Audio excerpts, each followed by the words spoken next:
This is Radio Ukraine International with the weekly program Doing Business, hosted by Rodion Zhiznyevsky and produced by Konstantin Lavrentyuk. Doing Business covers current economic developments in and concerning Ukraine and gives topical information as well as immediate and longer-term economic forecasts. It is what we think might give you food for thought and help you see Ukraine through the economic angle.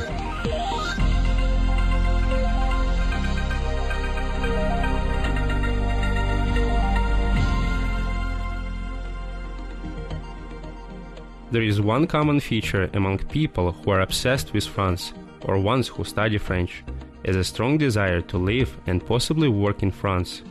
Needless to say that there are even plenty of Ukrainians dreaming of this, but not many succeed in actually doing it. Just what is that makes it so difficult to live in France? First, like in many other countries, France is concerned about a high level of immigration. Many people move to France from poorer countries to find work, either legally or illegally. With high unemployment in France, the government is no eager to provide working places to immigrants. They want the available jobs to go to the locals. In addition, France is worried about the impact of immigrants on the social aspect of life. There is only so much money to go around, and the government wants citizens to receive it. Finally, France is infamous for its extensive red tape, which can make everything from buying a car to renting an apartment an administrative nightmare. So with these difficulties in mind, let us look at how our people can get permission to live and work in France and what difficulties they face here. Nataliia Ivanitska agreed to answer our questions about the challenges she had when she just moved to France. Nataliia is a lawyer, a member of the Paris Bar and the Kyiv Bar. She works primarily in the areas of banking, payments and fintech regulation, as well as financing, competition and compliance. And we continue our second part of the program about Ukrainians who are living and working in France. Was it hard for you to find the apartment for the first time when you just moved without knowing the language, just knowing that you're Slavic, that you're Ukrainian? Was there any special kind of attitude at first to Ukrainians in France? No, when I came to France, I had no problems with finding an apartment because I didn't rent it. At that time, I started renting an apartment this year. And again, I was lucky. I have found very quickly a good apartment with a good landlord, but it's not a case for anyone, and it doesn't matter whether you're Ukrainian or French. The reason is that the laws in France are very protective for people who rent apartments, and they are not protective with regard to the landlords. That's why landlords would ask you additional guarantees, your level of revenue, your tax declarations, and so on and so forth. It doesn't matter what nationality you are. The next question that I would like to ask you, quartier, it's the district in French, right? Yes. So you're living somewhere in the central quartier, or it's just more to suburb? It's more to central, so it takes me 45 minutes to Eiffel Tower. What about the transportation system? Is it, are there enough of buses? Is there a subway? And how expensive is the subway? Subway is less expensive than in London. Okay. If that is the measure. But it is, of course, more expensive than in Kyiv. So you pay €1.90 for one ticket. One-way ticket. Do you have any discount cards if you need to get the card for 1 month? Probably it's better price, or it doesn't work like that in Paris? Yes, you do. If you're a student or you have some social program, you can benefit from reductions. Absolutely, you can. Personally, do you have your own car or you take the public transport? Oh, in Paris, having your own car, you must be very courageous to drive a car in Paris. It's awful. No, I use public transport because with all the politeness. Parisians are so impatient when they are driving. And in addition, today you have bicycles, all this stuff disordered, and the cars so awful. So that's more convenient to take the bicycle or scooter rather than drive the car because of the way how they do that. You're listening to Radio Ukraine's weekly program, Doing Business. I'm trying to place myself on the position, on place of immigrant. So how is it possible, being a newcomer, to save the money for the first time? Are there different supermarkets, budget supermarkets, where you can spend less money on food? Yes, sure, you can. And by the way, even it doesn't concern only immigrants or people in difficulties. This concerns also students. They can ask for help. I mean, almost in every district of Paris, you have special centers when you can get food for free. And this concerns, in a large extent, students which have difficulties. And this concerns families, big families. Well, and what is important, in France, there is a new bill, relatively a new bill, which has been adopted, if I'm not mistaken, 2 years ago, which doesn't allow the supermarkets to throw away food which can be still consumed. And that is important. Yeah, I guess that's the great stuff, especially when you come after Turkey and you see how many food are just thrown away to the rubbish. Yes, that's and the right almost stuff. right is, and almost in any supermarket, it doesn't matter whether it is a supermarket in which quartier, in which district, or which kind of. In every supermarket, you can find a special section where you can find products which are almost out of the delay of consumption. So they are sold with a discount, quite reduced price. Yes. Yeah, that's what we usually can see in all developed countries, even in Ukraine. So if it's the expiry date is almost over, you can just buy it with discount. That's true. If we talk about food and living in general, how much basically you need to spend on food, on entertainment, and things like that in average, I mean, for decent life? You can choose whether you buy your food in supermarkets or at the marketplaces. And the quality is quite different. If you choose organic food, it is much more expensive. So for good quality food, you need to spend the average 500 to 600 euros per person in Paris. But the cultural life is very expensive. Opera theaters, no comparison with Kyiv, for example. But people, they still do that. Even for some families, this is a great budget, but it's something that adds, to your spiritual life. So people do invest in their development, cultural development. Almost all museums in Paris, you pay for that. You don't have free entrances. And as far as I know, students, they do have some kind of discounts, or even they have even the free entrance, just possible for them. Personally, how often you attend some cultural places? Is it that actual for people who just moved to Paris, or you have to work all the time without having any fun? And I just wanted to add that once a month you have a free entrance into museums. Any kind of museum? Almost any. I'm not sure whether it concerns Louvre, but some big museums like Orsay, you can go there. But you mentioned a crowd of people. What about the top destinations, not really unusual destinations, that you would recommend to Ukrainians who visit or who move to Paris? Or probably there are other cities for newcomers. The very top is Montmartre. It's like Andreevsky Spusky in Kyiv. Someone can compare it. The second one, it's a Luxembourg garden, Jardin Luxembourg. It was the favorite place for Hemingway when he was young and poor and he lived in Paris. The third one, Le Jardin des Tuileries. It's nearby the Louvre. As far as I know, sorry for interrupting you, locals don't really like Louvre. They think that that's the pretty ugly construction. Isn't that true?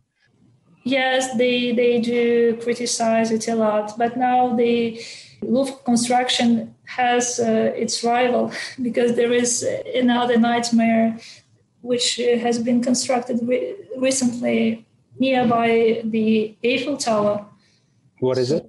It is a pavilion for a place, temporary place to host exhibitions. Priorly, we had the Grand Palais et le Petit Palais, place, the museums, and which hosted different exhibitions. And now le Grand Palais is closed. Mm-hmm. So there is a new pavilion which is constructed on the nearby the Eiffel Tower. And as you know, all temporary constructions in Paris have the tendency to stay. So there is quite a big risk that it will be kept for a while. And to finish the list of the destinations, what else would you recommend? I would really love to say some non-really touristic places, because as you said, there are a lot of tourists everywhere. That would be hard to get there if you just don't have that enough of free time. Not now, actually. Now you don't have a lot of tourists. The first way I would recommend is just take a boat. They are like bus boats. You can see all the sites which are situated on the two banks of Siena River. You can go out on the channels. I think you would not find a not really touristic place in Paris, because all these places are nice and they are known by people. You know, outside of Paris, France is not all Paris, you know. Yeah, that's what I was intending to ask you. With all your work, with that intensive work, do you have time to travel around the country? And are there interesting places, destinations, I mean, in France that we haven't heard, probably in Ukraine, that you would really love to advise, to recommend to newcomers? Sure, absolutely. My heart, personally, I prefer Brittany. It's the most western region of France. It's very authentic. People are authentic. The origins are very interesting, and they are very close to ours, because the region belongs to Celtic culture. The Celts, they are close to Slavic people in their origins, so it would be quite curious for Ukrainians to go there and to visit some national feasts, which took place usually in the end of summer. Of course, there are classical destinations like Normandy, which is very nice, very interesting. And the south of France, I mean, Nice and Cannes. Yeah, but I guess it's more fancy and luxurious places, and you need to have a lot of money to stay there, at least somewhere in the hotel or places like that, right? It is worth visiting it once. I mean, it depends on your preferences. It is like you have what say French. You can be from the south. I mean, you would like to go to the south and to go to Nice or to Cannes, or you want to go to Brittany. These are two opposite, destinations. But still, the south is very beautiful, and with the option of Airbnb, you can rent an apartment, and it would be still reasonable if you stay in Nice. By the way, what about the diversification of the country, like inside the country? As far as I know, just Germany is really divided into many different areas. The same we can say about Spain with this Catalonia and so on. Is it that much in France? I mean, do like locals distinguish the people from the south and north? How does it work there? Yes, there are great differences in their culture, in the manner they speak. I mean, you would always understand that a person is from Marseille, this person speaks, or from Corsica, and they have their cultural, historical particularities. But what is very nice, everyone considers being a part of France, and they do not, revendicate any autonomy or independence and so on and so forth. It's not like in Spain. Breton people who are really, really different, I mean, in their origins. They are Briton, but they are French at the same time. What about their language? Would it be possible for you to understand them completely like you understand people from Paris, or still there are big differences in pronunciation, in dialect, and so on? You can understand, you can communicate, no problems. So no problems to understand each other because everyone speaks French, even with an accent, but it's okay for understanding. But what is quite interesting it is that in Brittany, for example, you have 2 languages used for official indications of destinations. You will have both French and Breton. You're listening to Radio Ukraine's weekly program, Doing Business. The question about how French environment for building a professional career different from what we have in Ukraine. So what are the steps for growing, for development, and the main, again, differences that you could highlight? So a French employer would value your education. Of course, it's a universal principle, of course, but they would not expect that you would change your specialties, your specialization. So, for example, if you get a diploma in intellectual property rights, you are a lawyer, but they would not expect that you would practice criminal law. That's completely different from what we have in Ukraine, because you can study one thing and work on completely different sphere of life. Again, that can change during your career. I mean, you can add some additional spheres where you practice. That is my case. I mean, when I came to this law firm, I was specialized in antitrust law, and now I'm practicing financial regulation, which is quite different. And I'm practicing anti-corruption. And flexibility is an advantage which a person can suggest to its employer. What do you mean by saying flexibility? Is it just like working from home, or you can just select your schedule? I mean, it's adaptability. It's your capability to be able to understand what the client wants, how the market changes, and to be able to acquire additional skills, to get additional information, and to be able to change. That's what I wanted to say by flexibility. But the second probably key point about French environment, it's gender neutrality. You would never see different treatments with regard to men and women. I mean, you would not expect to have compliments from men with regard to women, which is, I don't know whether it is still a normal thing in Ukraine, but when I was in Ukraine 7 years ago, it was quite normal when I was in a tribunal, in a court, and sometimes a judge or somebody could tell me, "Hey, nice dress," or something like that. You would never see that in France, But would you say that sometimes it goes even a little bit too far, when could be something said like, "What a nice dress," but it can be accepted like kind of not abusing, but we have a different word, harassment, let's say.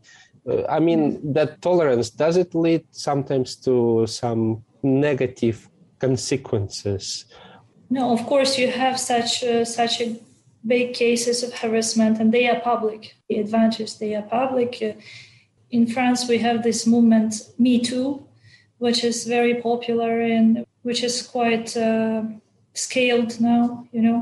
At the same time, I mean, you, of course, among the friends, among the close colleagues, you can joke, you can say compliments. It's not a problem. But in the professional atmosphere, during negotiations, during some professional framework, you would not understand. I mean, you would not be expected to get such kind of remarks. There is another side of the coin that, I mean, some, for example, women which have babies, they will work at the same level as men. So ladies after maternity leave, they have the same rights and perspectives than men or ladies without babies, right? Absolutely. Still, they can have one day during a week. It's Wednesday, so they can stay at home, working it from home. Yes, but men, they can opt for this option as well, and men can opt for like paternity leave after the delivery of a baby. You're listening to Radio Ukraine's weekly program, Doing Business. Is there any Ukrainian community, at least in Paris, that you know, and how well our people live there? Well, sure, there is a Ukrainian community in Paris and in many big cities in France. And Ukrainians, they are well known for serious attitude to their work. I have a lot of, success stories. I have many friends from Ukraine who have really succeeded in their professional career in finance, in the business sphere. So it's a question of motivation and luck. It's very easy to find Ukrainian people in our in people Paris. are everywhere. Exactly. So what would you recommend, what would you advise to people who would like to leave for France exactly, who would like to move to this country? So just imagine that someone like you are listening to this program and thinking about moving to this country for some reason. What's the secret? Actually, the secret is not to compare with Ukraine.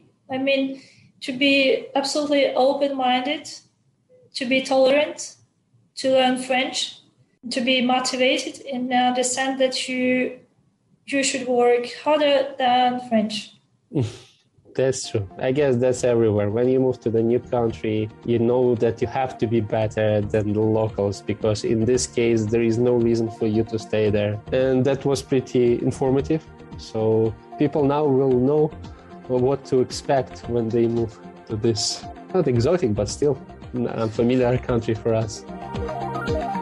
For everyone who is not from an EU country, finding a job in France is extremely difficult, for the simple reason that France has a very high unemployment rate and will not give a job to a foreigner if a citizen is qualified. And even if you're lucky enough to get a job here, you should realize that for staying here long, you have to work much harder than locals, and be sure that you still master and boost the competitive advantages that help you to be the best. That was Radio Ukraine's weekly program Doing Business, hosted by Rodion Zhiznievsky and produced by Konstantin Lavrentyuk. Tune in every Wednesday for more.